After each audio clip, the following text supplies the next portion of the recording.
I'm back. This freeze crack. I lied. I decided I was gonna just quit, and I've only got like 30% battery left because on my camera. But I was sitting here and I just kept hitting this thing a little bit, and it's not real great, but it's flattening there.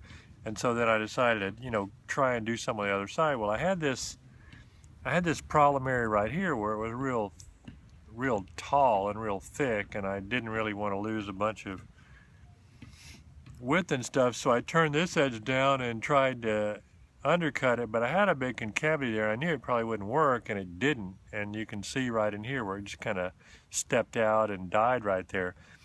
So I was sitting here looking at it. Well, I can't turn this down because it's already knocked off, and I can't come up there and get this big old hump. What am I going to do to not lose a whole bunch of width and thickness? So I just decided to try and muscle myself out of the issue by coming all the way around to the other side. I don't know if you can see that. Here's the problem. I came down here and knocked it down and abraded the crap out of it, and then supported it really well like this, and wailed on it right there. And since I had it really supported good, what it did was it did go ahead and do an overshot flake all the way from here all the way over and undercut this problem and got rid of that humpy area with that one overshot. So I guess what it says is that when you over time, as you practice and stuff like that, your range of being able to deal with issues, that overshot to there, increases, and there's light at the end of the tunnel. There's hope there, and power as well as technique plays a pretty big role in that. I've kind of been lately on a kick of advocating people hitting harder, and I think the reason for that in part is because me hitting harder, I got a ridge along there, and I don't really have enough clearance to strike at that angle, which is what I'd kind of like to do. But I'm going to try and cheat and do it anyway, and hope that the flake runs the way that its own physics wants it to run. And it did. I mean,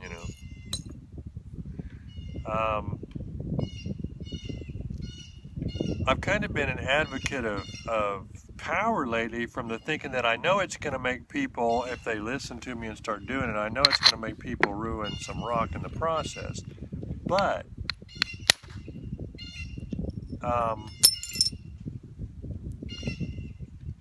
you can only hit with power so many times before you actually start getting good at it. I mean, at some point, the control and the understanding of what is going to happen, it just gets there. And once it does, then all of a sudden you just don't have a problem anymore with some of the stuff that was an issue of not using a lot of power. I think I'm doing everything wrong today. I am shaking the table by hitting with my leg. I'm misstriking. I'm talking a bunch of crap.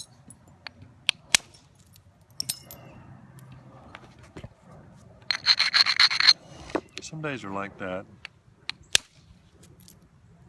I'm just flattening. I don't know if you can see, I just taking some flakes in there to try and flatten. Everything is geared at this point towards, and you see, these things I hinged in the middle there, I was hitting on the ends, when I first shut it off before. I'm hitting on the ends again, and I wasn't quite hitting it far enough to get to there, but it's really no issue, because as I continue to zigzag or work off this square edge and get rid of it, and this edge and everything, these sides are coming in. Well, at some point they're going to come in, and I'm going to get my platform. All I got to do is do a couple of hits here and get that lowered, and just come there, and then just one hit it cut all that crap off. So it's not an issue.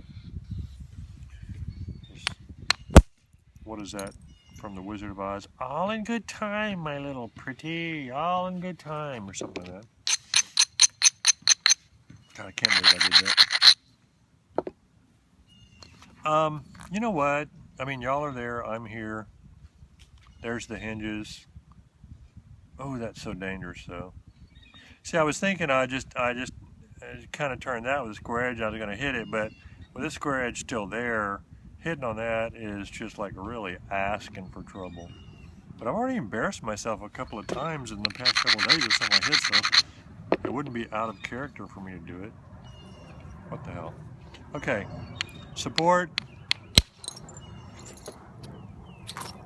See all them hinges? You want them? You can have them. Yeah, I'll send them to you.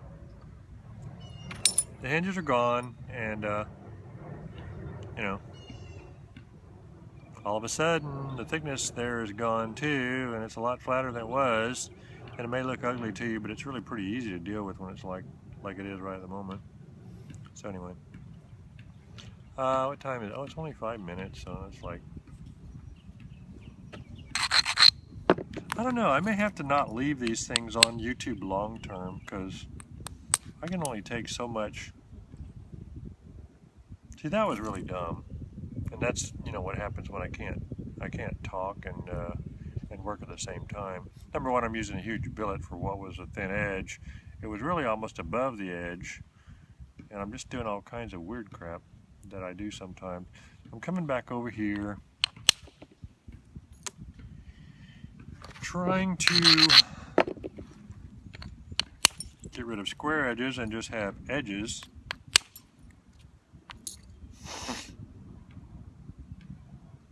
I never quite know if you can even see what I'm doing, and I ought to be using a finer abrader and a smaller billet.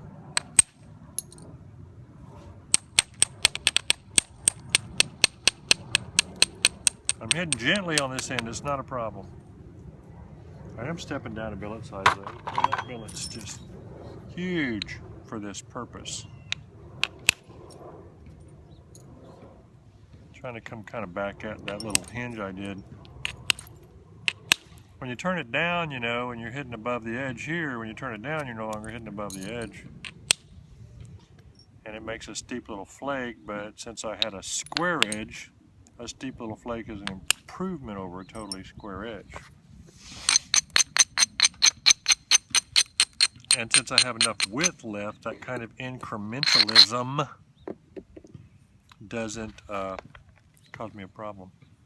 A little bit of concavity, but I'm supporting underneath, and I'm not trying to do too much, just trying to feather it in with a sort of a downward angle hit. Kind of feathering it a little. You're constantly going like this and changing the angle. You know, it doesn't work to change your swing. Don't change your swing angles much. I mean, you can if you get good at that, but it's better to sort of be consistent in your swing and then change your piece to accommodate getting what you want. And that way you don't have to be constantly working with a bunch of different swings. This is ugly right in here, but it's thick right in there too. And I've got an ugly edge here, kind of in the way of what I need to do, because really there's a little concavity there and a little hinge there, and I would like to kind of undercut some of that mess. And I don't know if I have the clearance to get it with this or not, but I'm being a wild man lately anyway and showing y'all a bunch of bad habits. That undercut quite a bit of it, but it didn't go wide enough. Kind of shattered it, didn't, kind of went under there, didn't go wide enough to get over there, and I can do it from over here. It's no big deal. I don't even know why I'm making instructional videos when I'm doing everything wrong. It makes no sense. This is too low. It's not going to do anything. Got to raise it, but then got to grind it back at the other angle. Get a platform. Ooh, I still don't like it, but it worked. Sometimes it's about the English in the hit.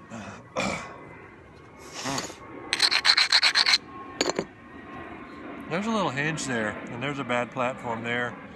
About the support in the English.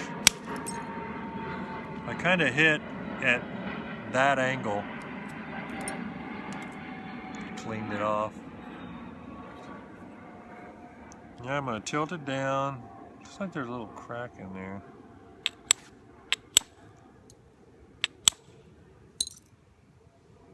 That's a real steep square edge. My life just seems to be full of square edges. Freaking annoying. Alright. See, I still have that problem. And I have the big square edge problem. So I'm going to kind of address both at once. First I'm going to take off this corner. That square edge. And then I'm going to go back over here on this corner of it. Supporting underneath very well, jamming it in my legs, supporting everywhere I'm hitting on the end.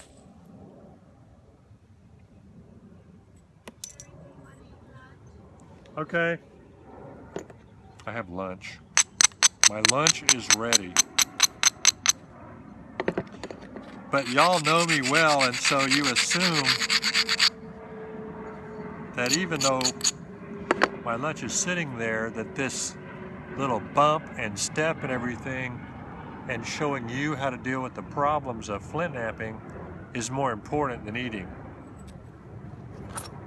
So I'm supporting that. You're assuming all that, right? So that bump is gone, and now so are you. Bye.